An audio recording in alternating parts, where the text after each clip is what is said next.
Setiap orang pasti mempunyai cara pandang yang berbeda dalam menyikapi suatu peristiwa yang sama. Sebagai contoh misalnya, cara pandang orang dalam melihat gelas yang berisi air separuh.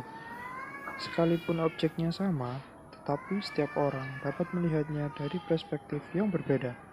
Ada orang yang mengatakan bahwa gelas tersebut berisi air penuh, dan ada pula yang menyebut kosong separuh.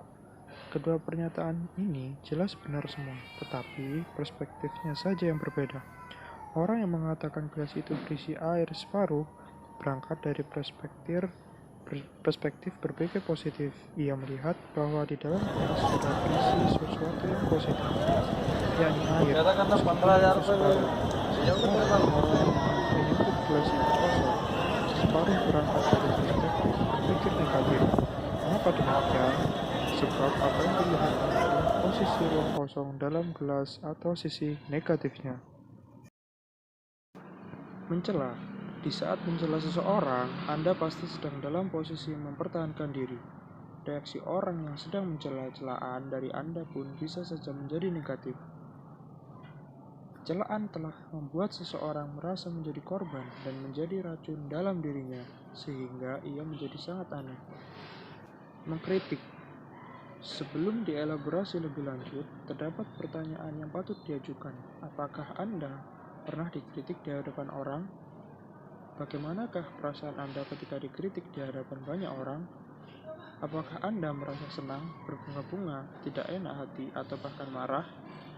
Secara psikologis, tentu kebanyakan orang yang merasa tidak enak hati ketika mendapatkan kritikan. Boleh jadi orang itu akan marah dan bahkan berusaha untuk membela diri. Oleh sebab itu, dalam Islam, kita dianjurkan untuk meninggalkan debat sesuai dengan hadis Rasul yang berbunyi, engkau akan mendapatkan dosa selama engkau suka berdebat. Perlu dicatat bahwa orang yang senang berdebat akan menimbulkan dosa dan kesesatan. Kecenderungan orang yang suka berdebat adalah mengomentari setiap perkataan orang lain dari sisi lemah atau salahnya. Komentar tersebut biasanya berupa celaan dan kritik. Akibat dari komentarnya itu, orang yang berpendapat lalu berargumentasi untuk mempertahankan pendapatnya. Akhirnya, terjadilah perdebatan di antara keduanya. Pada umumnya, setiap perdebatan berakhir dengan keadaan yang tidak menyenangkan, terutama bagi mereka yang kalah.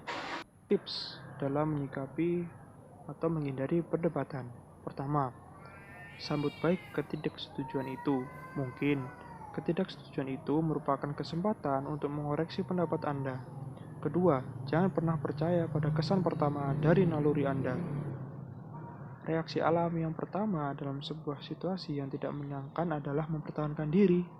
Hati-hati dan tenanglah. Perhatikan reaksi pertama Anda.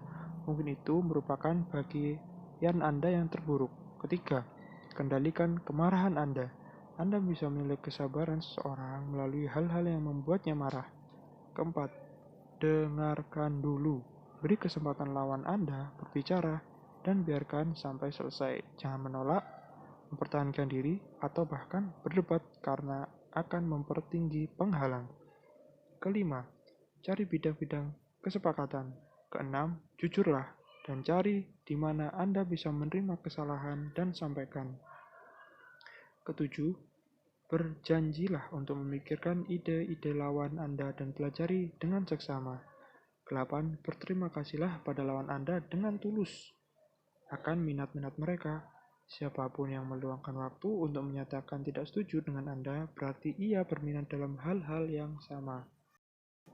Dan seperti itulah cara Dale Carnegie memberikan penjelasan dan cara pandangnya dalam mencegah perdebatan. Semoga bermanfaat.